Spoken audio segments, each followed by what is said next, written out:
Hello everyone and welcome back to another segment of the Edible Campus Program's pre-recorded series. My name is Noemi and this is the third workshop of our hot weather gardening workshop series, where today we'll be discussing how to understand the desert environment. So some of the topics that we will be covering today are: what is a desert, the four main types of deserts, how to farm in these sorts of climates, and also some dry farm techniques. So with all that being said, let's go ahead and get started. So how do we even define a desert? Well, for a lot of us, there's probably a very specific image that comes to mind when we think of a desert, of somewhere that is very hot and very sunny, with a lot of sand, maybe not a whole lot of plants growing, and a lot of deserts probably do look this way. But typically, a desert is defined as areas that receive less than 25 centimeters of rain each year, which will equal to about 10 inches. And this rainfall criteria will vary depending on the types of deserts that we are looking at, which we will get into very shortly. But in general, rainfall is the main criteria that we look for when we are defining what a desert is, and temperature comes secondary to that. The four main types of deserts that we will be discussing today are the hot and dry or arid deserts, cold deserts, coastal deserts, and semi-arid deserts. Hot and dry or arid deserts are typically the deserts that will experience the highest temperatures and least precipitation year-round.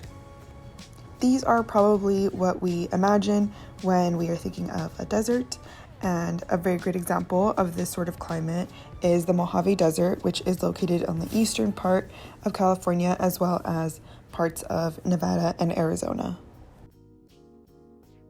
Cold deserts, on the other hand, experience the lowest of temperatures, and they will typically occur at higher latitudes than other deserts, and the arid environment is caused by the dryness of the air. These can occur in parts of Central Asia, as well as the eastern and southern side of the Andes, but one of the biggest cold deserts that we can consider is actually Antarctica, because of the annual precipitation being about 50 millimeters or 2 inches. Coastal deserts are generally found more on the western edges of land masses and tend to be a bit more humid than other desert types. These deserts may experience more cool winds and more fog and dew, but will still experience very little precipitation. And a great example of this climate is actually Baja California. And lastly, we have the semi-arid desert, which is somewhat similar to the regular arid desert, but may experience a bit more rainfall and possibly lower temperatures as well.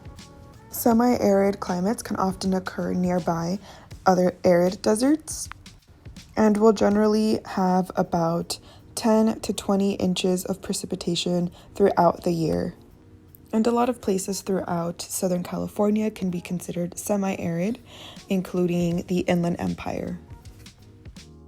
So because of the lack of rainfall that a lot of these sorts of climates experience, farming and agriculture can typically be a very difficult task to complete due to the lack of access to water. But there are still a lot of farms and independent gardeners that are able to successfully grow their own food in these sorts of climates with using water efficiently. Reducing the amount of water that is used, reusing water, adapting to rainfall, and also drip irrigation are all very efficient techniques that can be used in drier climates that already do not receive a whole lot of rainfall. And drip irrigation is very commonly used and is extremely efficient for watering because it is a micro irrigation system that uses a variety of pipes, bulbs, and tubing to allow for water to drip onto the crops slowly. This allows for the delivery of the water to be a bit more controlled, and also it ensures that the plants are well watered. And two examples of places specifically in California that have desert-like climates but are still able to produce a lot of agriculture are the Imperial Valley as well as the southern parts of the Central Valley. The Imperial Valley is in the southeastern region of California, and it is also part of the Sonoran Desert, which stretches into parts of Arizona and Mexico. This area has been farmed for about 90 years now, and it is able to thrive and produce large amounts of cold weather crops such as iceberg lettuce, broccoli, cauliflower, cantaloupes, and more. And this is due to the irrigation systems that are put in place, which actually get most of the water from the All-American Canal from the Colorado River. The Central Valley is a long strip of flat land that stretches throughout most of the state of California and is known to be one of the biggest producers of agriculture in the state. It is typically divided into three regions: the Sacramento Valley, the San Joaquin Valley, and the Tulare Basin. The Sacramento Valley and the northern parts of the San Joaquin Valley have more of a Mediterranean climate, whereas the lower parts experience more desert-like climates. And maintenance of fertile soil and efficient irrigation systems are what allows for such farming to continue and thrive in the Central Valley. So now let's talk about dry farming. Dry farming is a set of techniques that use little to no irrigation and relies on adapting to the soil as well as adapting to the rainfall. This method of farming is, of course, very efficient for conserving water. However, it is very much limited to a certain climate. While these sorts of methods are very great for areas that don't receive a lot of rainfall, it also will probably work best in areas that already have specific qualities like enough moisture in the soil as well as organic matter. And the reason for this is because due to the lack of actual watering and rainfall that the crops will receive, the crops that are grown will rely on moisture that is already found in the soil. So typically, dry farming is used in areas that will have a dry and hot season followed by a cooler and wet season. Dry farming not only relies on adapting to the rainfall as well as moisture in the soil, but it can also often include the use of cover crops, which are crops that are planted for the purpose of protecting the soil and not necessarily to be harvested. They can add nutrients and also help prevent erosion to the soil, which could occur in drier climates without the use of cover crops. And some examples of cover crops include mustard, rye, buckwheat, and clovers. So now that I've spoken a little bit about what dry farming techniques are, I'm going to go ahead and insert a clip about what that actually looks like in action. The only water that these crops have ever received is what came down as rain, and that was months ago. Farmer Jim Leap does not have to dig deep to find that on this warm and dry July day, there's just enough moisture saved in the soil from the last of the late spring rain to keep his crops green and growing. That's just rain moisture. It has nowhere to go. He runs his 4-acre school road farm near San Juan Bautista using an ancient farming technique that's almost completely unheard of anymore in California. It's called dry farming. The bulk of what we do here in terms of food production is we don't irrigate at all. Zero. He grows wheat and squash, beans and corn, plus half a dozen other fruits and veggies. You think, oh, this will never work, and the plants just thrive. They love it. It's a year-long process that involves growing cover plants over winter, then mowing and tilling the soil at just the right time in the spring to form a mulch that locks the moisture in the soil. When's the last time you watered these plants behind us? 10 years ago.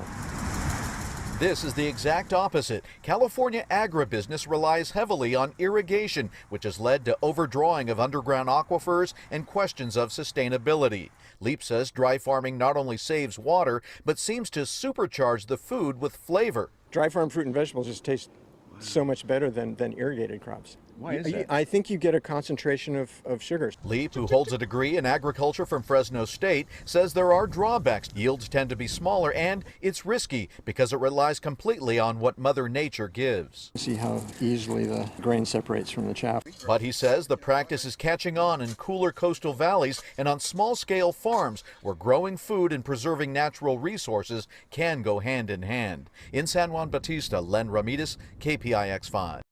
And I think a very great example of these ideas of using techniques that rely on adapting to the soil and adapting to rainfall rather than changing a climate manually is the Japanese farmer Masanobu Fukuoka. He was a Japanese rice farmer who was born in 1913. He started experimenting and developed a more hands-off approach to growing an organic citrus orchard in a very arid region in Japan, and he also is the author of The One Straw Revolution. There were many different aspects to his specific approach to farming. He encouraged steering away from harsh chemicals, pesticides, plows even. He used other plants to improve the soil, since plants are also able to release different nutrients. Some of these plants included daikon, burdock, and dandelion, which are deep-rooted plants that he claimed would open up the soil and bring up nutrients to the top. He also used white clover plants to add nitrogen into the soil, and also used acacia trees, which are also nitrogen-fixing trees.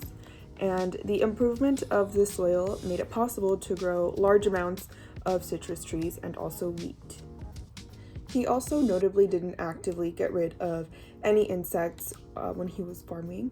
Rather, he created a habitat and in turn a sort of ecosystem for whatever insects would come around and used them as a way to prune the plants that were growing. His methods, which explicitly avoided plowing, tilling, prepared fertilizers, as well as pesticides and herbicides, were able to completely transform a lot of desertified lands around the world, especially since a lot of people have been able to continue using these methods in different areas. And his techniques are very commonly referred to as natural farming or do-nothing farming. So that is all that I have for you today. I hope that this workshop series helped you in understanding how to better navigate gardening, even if it is hot outside. I know that weather can be a very tricky thing, so I hope that you all were able to take something from this. But other than that, that is it from me. Thank you so much for sticking around and watching, and I hope you all get to gardening very, very soon.